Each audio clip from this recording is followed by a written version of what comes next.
Tennessee is a 3 seed in the South region. Will tip off play against Longwood on Thursday in Indianapolis. Why Tennessee got robbed being a 3 seed, the path to the Final Four, and Ryan Schumpert of Rocky Top Insider. All that and more here on a Monday Locked On Vols. You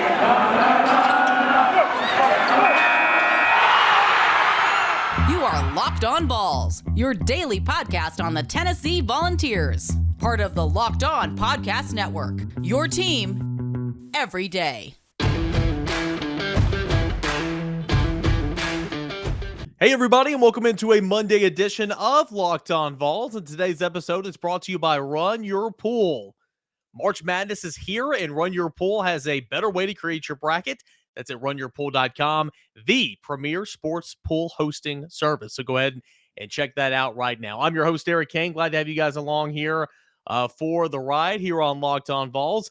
I feel like I've been talking to you all week long. If you guys tuned into my post-game podcast over the weekend during Tennessee's run throughout the SEC tournament, can't thank you enough. If you want to go back and listen to those instant reactions, they're up there, YouTube, and of course on all the audio platforms. But now let's revamp, regroup, and move forward. We know where Tennessee's going to be in the SEC tournament. We know where Tennessee is seated, and we know the path to a potential Final Four. We're going to get into all that, plus Ryan Schumpert here on today's show. I'm Eric Kane, and I do radio in Knoxville, Tennessee. If you're new to the show, welcome to it. I also write for the rival site covering Tennessee. That's volquest.com. Go ahead and continue to subscribe to the YouTube page, guys. We are 300 away from the goal. 300 away, slowly but surely. We've been getting there, 300 away. So if you haven't subscribed already, please go ahead and do that. Don't forget, Twitter Tuesday is on tomorrow's show. Get me in your questions, your comments, and your concerns. So we'll get to Tennessee's potential path to the Final Four. But I don't want to bury the lead here, okay? I don't want to bury the lead.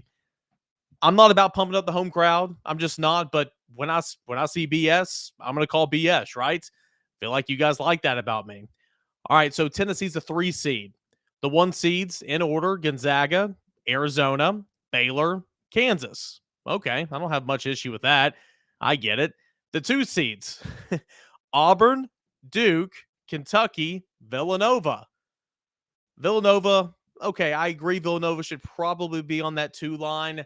It is the Big East champion. It does have a nice quadrant 1 record. But Kentucky, Duke, and Auburn, all 3 of those do not deserve to be 2 seeds. It's that conversation we kind of had in the post-game show after Tennessee won in the SEC tournament over Texas A&M, because we saw Joe Lunardi joined ESPN right after that game and said, I still think Tennessee is going to be a 3 seed. And we kind of discussed why I believe that was total crap. And I if that were to be the case, like it is now, I don't understand why.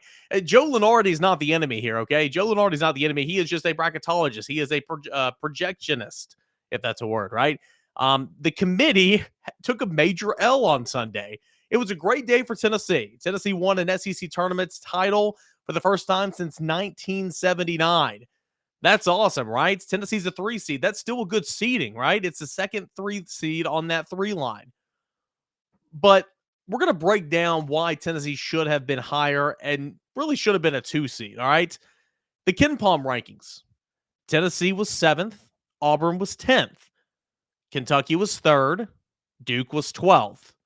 So Tennessee falls right in there, 2 ahead of 2 that are on the 2 line in Auburn and Kentucky, or in Auburn and Duke, rather. Offensive efficiency rating. Auburn is 24th. Kentucky is 4th. Duke is 7th. Tennessee is 36th. So obviously it's behind the 8 ball there a little bit. Defensive efficiency rating. Auburn is 3rd. Kentucky is 27th. Duke is 44th. Tennessee is 3rd. Auburn is 8th. Kentucky 27th. Duke's 44th. Tennessee is 3rd. KenPom's overall strength of schedule matrix. Auburn is 34th. Kentucky is 29th. Duke is 71st. Tennessee is 5th. Okay, so you get my mojo here. Tennessee is on par, if not better, than 2 of the 4 teams I'm comparing, or 2 of the 3 teams I'm comparing them to right here. And all 3 of those seeds were 2nd seeds. All 3 of those teams are 2 seeds, while Tennessee's the 3 seed. Let's move on. Quadrant 1 wins. Tennessee has a 10-7 record in Quadrant 1. Key wins: Arizona, Kentucky twice, Auburn, Arkansas, LSU. Auburn is 8-5 in Quadrant 1 play. Key wins: LSU, Alabama twice, Kentucky, and Mississippi State. Kentucky is 9-7 in Quadrant 1 play. Wins: Tennessee, Kansas, Alabama, and LSU. Duke is 6-2 in Quadrant 1 play. Key wins: Kentucky and Gonzaga at the beginning of the season on a neutral court. I mean, those are big wins. I'm not going to sit here and act like those aren't big wins. That's impressive, right? It was on a neutral floor, but still, those are wins. But the ACC was so down this year. So that's Quadrant 1 play. Tennessee has the most wins of those three other teams, of the four teams combined, in Quadrant 1 play. 10-7 was the record for the Volunteers. The overall net rankings, this is through games played through March the 12th, which was Saturday. I'm not sure why it wasn't updated on Sunday, but this is through March 12th games. Keep in mind, Tennessee took down Kentucky for the second time this year to advance onto the tournament championship game on Saturday afternoon. Net rankings, Tennessee is 8th, Auburn is 12th, Kentucky is 5th, Duke is 13th. So, I mean, what are we doing here, right? I mean, a 3 seed's not bad. Tennessee can still go on a run, and we'll mark that out. We'll pave that way there in segment here coming up later in the show. But what's going on here? I don't get it. I truly don't get it when you compare the resume. Duke has beaten Auburn. Duke has beaten Kentucky twice. Tennessee has beaten Auburn. Tennessee's beaten Kentucky twice. Tennessee hasn't played Duke, but, I don't know how that game would go. Tennessee has the most Quad 1 wins. Tennessee's ranked higher than 2 of them in the net. Tennessee's strength of schedule is by and large way better than all those teams. Tennessee's by and large way better than those teams in the defensive efficiency ratings. Tennessee's behind the pack in terms of offensive efficiency ratings, but only 12 back from what Auburn is. In the KenPom rankings, Tennessee is ranked higher than both Auburn and Duke. I don't understand. 3 of those teams that we're mentioning right there are 2 seeds, and Tennessee's the second team on the 3 line. I don't get it. Was the committee already wrapped up and ready to go on Friday afternoon? Were they trying to get it out of the way? They had everything penciled in there on Friday afternoon. They could take the day off on Saturday, take most of the day off on Sunday, and come on Sunday evening and go to the selection show. I mean, that had to be the case, right? I mean, why does the SEC tournament not matter? And especially this year, why does the SEC tournament not matter when the SEC is damn good? So I'm having some issues here trying to figure out why Tennessee's a 3 seed. We knew this was a possibility, especially when Joe Lunardi came out after the game and defended his stance that Tennessee was going to be a 3 seed. Again, Joe Lunardi's not the issue here, all right? He's projecting. A lot of times, it's not even what he thinks should be right. He's projecting what the committee will do. And he was right. The committee keeps Tennessee as a 3 seed. This is not the end of the world. Tennessee can still go on a run if it plays well. Tennessee's biggest opponent is always Tennessee. But it just baffles me. And again, I'm not a guy that's sitting here trying to pump up the home team. I don't get it. When you compare Tennessee's resume against Auburn, Kentucky, beaten Kentucky twice, beaten Auburn once, and Duke, it's no contest. Tennessee's resume is by and large way better. So I didn't want to bury the lead here. I wanted to get that out in the open, and I wanted to just kind of talk about it. So I don't truly understand that. Maybe we'll get more clarity as the week goes on. But what we do know is Tennessee will start its run through the NCAA tournament Thursday against Longwood. More on that here coming up later in the show. Run your pool. March Madness, it is here.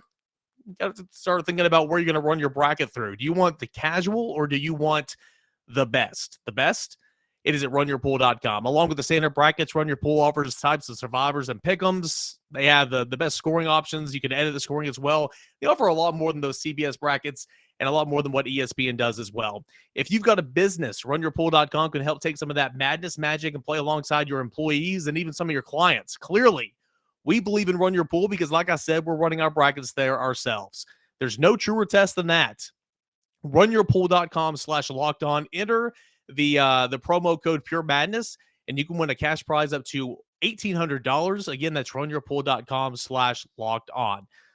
Join us there to win $1,800. We look forward to seeing and beating you there. And plus, it is Stat Hero. Man, do I love March Madness. I love those brackets, but I can't remember the last time I actually went deep or maybe even won any money with it.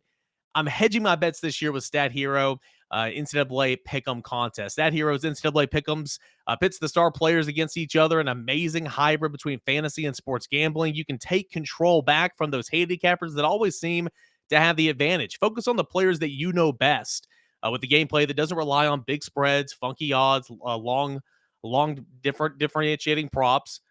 In addition to their pick'em games, you can also have dozens of lineups that you can comb through and take on the head-to-head matchups. They simply post sets of players for you to take on with a set of players that you choose. It's that easy. Stat Hero is the easiest and fastest way to get your sports action fix. Simply sleek gameplay that you can be playing in minutes. So go to stathero.com/lockedon, enter the promo code locked on for a 100% deposit match. That is stathero.com/locked on.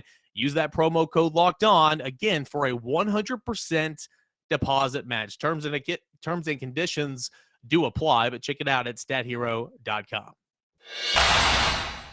Welcome back in here to Locked On Vols. It is your team every single day. I'm your host, Eric Kane, talking all things March Madness, Tennessee's run through the SEC tournament, and the 3 seed. It'll be playing Longwood Thursday in Indianapolis. A guy that's watched Tennessee run the table this weekend in Tampa. His name is Ryan Schumpert of Rocky Top Insider. Ryan, what's going on, man? Not much. Just a hectic day, a hectic weekend, but certainly a good one for the Vols, and a lot to get to, lots to talk about. Yeah, so I do appreciate you taking the time. I shot you a text about Sunday night at 9 o'clock, said, do you have any time? You said, give me 30 minutes. Here we are. So I really, really do appreciate it. Real quick, you caught the back end of that segment. You know, I'm not a guy that's, just trying to, wear my orange shaded sunglasses, but what gives, man? We all thought this was a possibility. We knew this was realistic.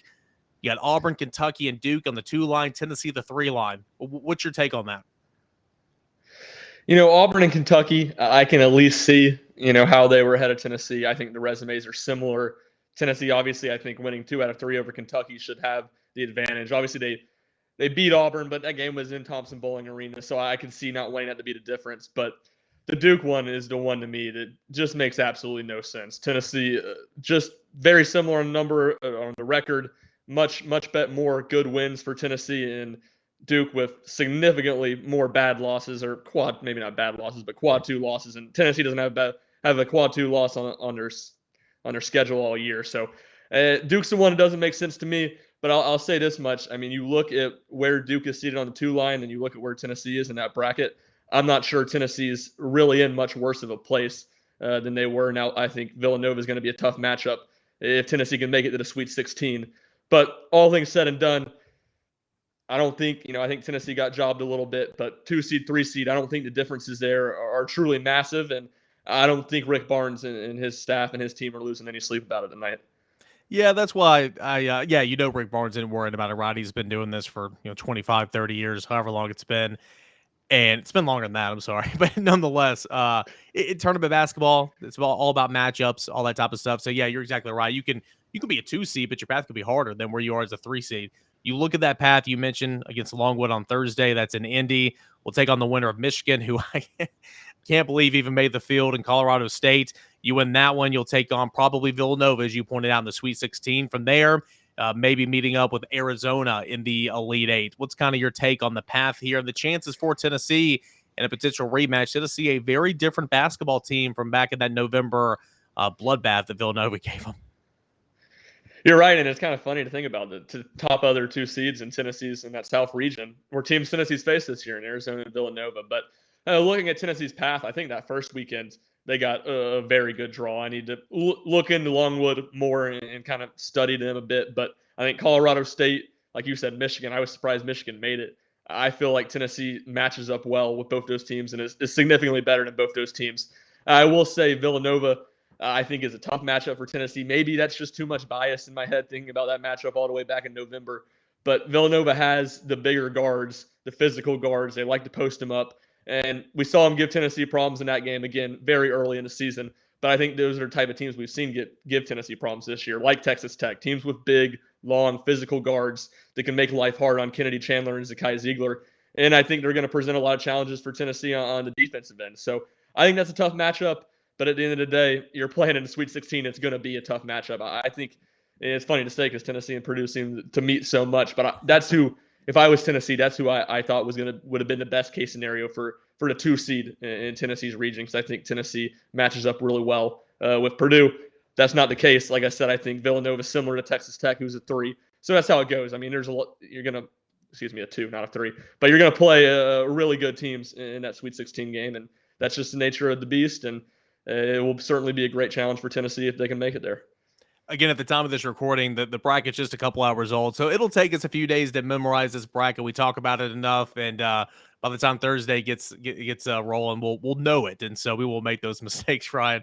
Hey, you were down in Tampa this weekend. 4 minutes into the tournament for Tennessee, Kennedy Chandler rolls his ankle, and I'm just sitting here like, man, that sucks. It looks like all my friends are going to be coming back a little bit early. Goes to the side, comes back in, working on pure adrenaline, has a great game. You know, after the game, I said, okay, I'll be surprised if Kennedy Chandler plays. I really will, because adrenaline's a real thing, right? Comes in, leads the team in scoring for the second straight night. Same story Sunday. He's tournament MVP. But how was it watching this team go through this tournament? Got that double bye and that helped. But for the first time since Bertelkamp led them in 1979, Tennessee is tournament champions of the SEC. Yeah, I said that to a lot of people today, that I'm sure Bert is so excited that he gets to stop hearing about the fact that he was on the team the last time Tennessee won the SEC tournament. And you're right. I mean, Tennessee really just played excellent the whole weekend. I mean, trailed for less than 3 minutes the whole entire tournament.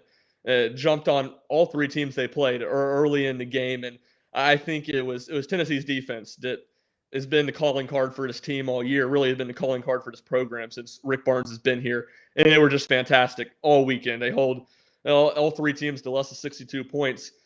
Mississippi State's the only team that averaged a point of possession, and they were right at 1 point of possession, 1.000, and then they held Kentucky to their lowest shooting percentage of the year. So the defense was fantastic, and Kennedy Chandler, which it's just crazy because, like you said, he goes down 2.5 minutes into the game, and you're thinking, man, this tournament really is a curse for Tennessee. And for him to come back in, get injured again, come back in again that game, and he played fantastic the rest of the weekend, and I thought was clearly the best player in the whole tournament. And obviously we saw that with him winning most outstanding player. So, I mean, he was fantastic. And Josiah James, I wrote about it in the starting 5 at Rocky Top Insider last week, that to me, he was the X factor for this team. They needed what they got from him against Georgia and what they got from him against Arkansas. They needed that going forward. They got it 100% this weekend. And his versatility is his biggest strength, and what he can do on the defensive end, guarding big guys, small guys, what he can do on the boards, rebounding.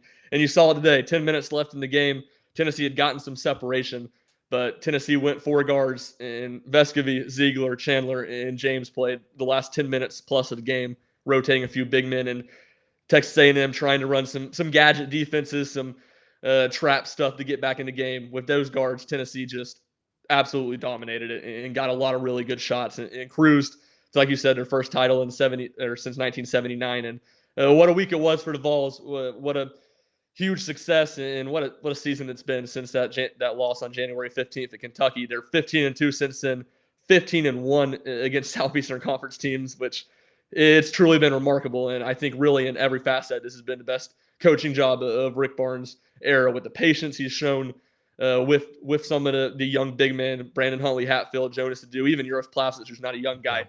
I think he's just handled the big men with great touch all season long. And then to adapt how Tennessee plays, to go small, which he has been hesitant to do in past years. He wasn't this year. And even the in-game stuff, I think that in the past is where I've said is maybe his biggest weakness as a coach is in-game. And I thought he's been much better this year, being lenient, playing some guys with 2 fouls in the first half at times, calling timeout to draw up plays. You saw that against Mississippi State on Friday night. Mississippi State makes a run in the second half. He calls a timeout. Tennessee gets a wide open layup out of it.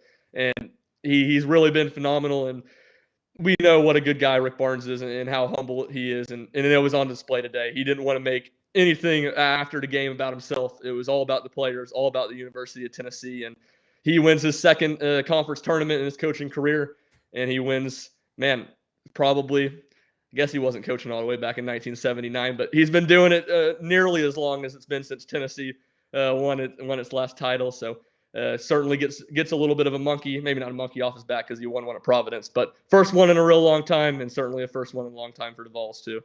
Yeah, that one at Providence came back in 1994, and that's hard to believe too because Rick Barnes has had some incredible teams at Texas, some really good teams here at Tennessee. It's almost as hard to believe that the last one he's won, the tournament title, was in '94. Tournament title in your conference in '94, and Tennessee's last one before Sunday was in 1979. Also, with him showing the patience with the young post players and Uro and the veteran Uros, but with Brandon Huntley Hatfield and Jonas Adu, and not panicking too whenever Olivier Comwa goes out because he had already pulled John Fulkerson from the starting lineup, kept John Fulkerson in his same role, and he's been playing really, really well at times, in that role. So I think that's fantastic. You mentioned Josiah Jordan-James. We don't wear orange shaded sunglasses here on this podcast, but we drive the bus for Josiah. We are big Josiah Jordan-James fans here. Yes. So this weekend was phenomenal and adds a lot of street cred to what I've been saying for quite some time. Last thing, we'll get you out of here. How was the celebration?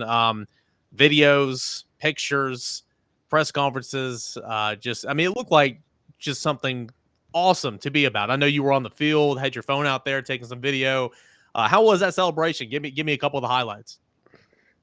It was. You could tell. It had been a long time since Tennessee won that tournament. With the way, obviously, everyone on the team, all the coaches were celebrating, but also a lot of longtime Tennessee fans there and making their way onto the court too. And I think a couple highlights for me. One, watching Rod Clark and Olivier Comwa embrace in a really long hug. And I'm sure it's been a tough month for Olivier since he suffered that injury at South Carolina. That Uros Plavsic running around the court, hyping up Tennessee fans. Josiah Jordan-James at his post-game press conference, he walked in. He was the first player. And Barnes was already speaking. He was the first player in there. He was, I think, the furthest card away from Barnes. He moved his card to sit right by Barnes. He had his arm around Rick the whole entire time. I don't think he had the smile broke from his face the whole entire time. And seeing him, after the game as the team was leaving, he walked kind of past us where I was working in the bowels of the stadium with the trophy and turned and looked at me and the two Beacon guys and yelled, "Yes, sir, we're bringing this thing home." And it's certainly a celebration, a coronation for Tennessee's basketball program. And then the lasting image that I had from the celebration was just Sky Ziegler, man, the coolest guy in the world with those sunglasses on. Even in a game where he didn't play well, he hits a huge shot in the second half, and he was having a lot of fun post game. All right, Ryan Schumpert, Rocky Top Insider, does awesome work. Wish he was still covering baseball at VolQuest, but he's doing great stuff over there, right? That's an inside joke. Give a follow, rshump on 00 on the Twitter machine. I would assume you're going to be in Indy and following this team throughout its run. What's coming up this week? What's some the work we can have to look forward to? Yeah, just plenty of stuff getting us ready for next week in basketball. A quick turnaround on Thursday afternoon. Like you said, I'll be in Indy and plenty of stuff to get you ready for Longwood and whoever Tennessee sees after that. And then also, it's not for the fan base, maybe it might not be full Tennessee baseball season, but they open up SEC play next week against South Carolina, and we'll have plenty of stuff to get you ready for that as well. Awesome, Ryan. Appreciate it, man. Thanks so much for the time. Anytime, man. Enjoy it. All right, that is Ryan Schumpert. Rocky Top Insider does just phenomenal work there. Really check out his work when you're not listening, of course, to my work here on Locked On Vols. It is that time of the year again. College basketball tournaments, it's here. All right, conference tournaments are done. NCAA tournament, it is here. From all the latest odds, contests, player props, BetOnline.net is your number one source for all your sports betting news, needs, and information. BetOnline remains the best spot for all your sports scores, podcasts, and news this season. It's not just basketball. BetOnline is your continued source for all your sport wagering informational needs, including live betting and your favorite Las Vegas casino games. Head on over to the website today or use that mobile device. Learn more about the latest trends and all the action. BetOnline.net, it is where the game starts. One more segment left here on this Monday edition of Locked On Vols. Welcome back into it. I'm Eric Kane. Don't forget Twitter Tuesday coming up tomorrow. Any questions you have on Tennessee basketball, Tennessee football, recruiting, it's never ending. Tennessee football spring practice is going to be starting next week. So anything you guys got, you know where to find me. It's your day to take over the show, Twitter Tuesday @_Kaner and @Locked On Vols. All right, so we spoke on it a little bit earlier in the show. We spoke on it with Ryan Schumpert. We'll be brief here. Tennessee's path potentially to an Elite Eight appearance, to a Final Four. Keep in mind, Tennessee basketball has never won. Has never won a national championship, has never made it to the Final Four, It has been to the Elite Eight one time. Okay. And, what, why not this year? Tennessee is deep. It plays 10 guys. It plays great defense. When you play great defense, you will never not be in a basketball game. So, but with anything, you got to be able to shoot, got to be able to knock down free throws. You got to be able to have a third score step up. I mean, we talk about this every single game for Tennessee. So, tournament basketball, we'll see what happens. But, Tennessee's one of the hottest teams in the country. Ron just said it there, 15-2 since that Kentucky loss, 15-1 inside the SEC since that Kentucky lost the first go around. So, a lot of good basketball here, but Tennessee starts in the South region. It is a 3 seed. It'll take on Longwood. We'll continue to break down Longwood throughout the rest of the week. We'll find out, what makes them tick. I have no clue about them right now. I'm not even going to pretend like I do. No clue about them. Don't even know what their nickname is.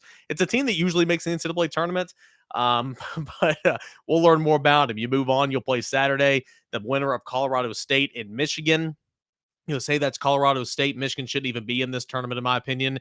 Say Tennessee wins that, you move on to the second weekend, which will be the Sweet 16. Who will Tennessee play? Well, Ohio State will take on Loyola Chicago. Villanova will take on Delaware. You like to believe that Ohio State likely would beat Loyola Chicago, but Loyola is a team that likes to make runs in March. So, depending on which team wins there, I think that either one's going to come up short against Villanova, the Big East champ. So, you'll have Villanova there and we'll advance on. And then I believe Villanova will defeat that team and take on Tennessee potentially in the Sweet 16. Say Tennessee gets by Villanova. It would be a rematch. Villanova, one of the best offensive teams in the country. Tennessee wasn't even close, quite frankly, back in November when they met in I think it was the preseason NIT tip-off classic, or maybe the Brooklyn Classic. I get all those mixed up. But Tennessee and Villanova already met one time this year, but Tennessee's a completely different ball club than it was back then. So the rematch could be coming up. If Tennessee gets by Villanova in the Sweet 16, you move on to the Elite Eight. Let's look at the top half of the bracket. Well, Arizona's the number 1 seed in this bracket. Villanova's the 2 seed in this bracket, okay? Tennessee, the 3 seed. Arizona will make quick work working through Wright State or Bryant. Whoever wins that playing game, they'll take on either TCU or Seton Hall. Those teams can give Arizona a run for their money. I truly do believe that in the round of 32, either Seton Hall or TCU. My dog is in the room that I'm recording with right now, and he is whining. He's a pit bull, and he's whining. I know, something weird like that. So apologies there.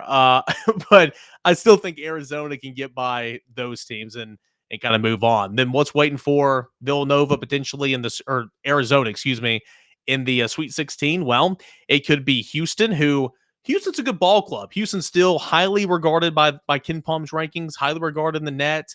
It's been without its 2 best players pretty much all season long.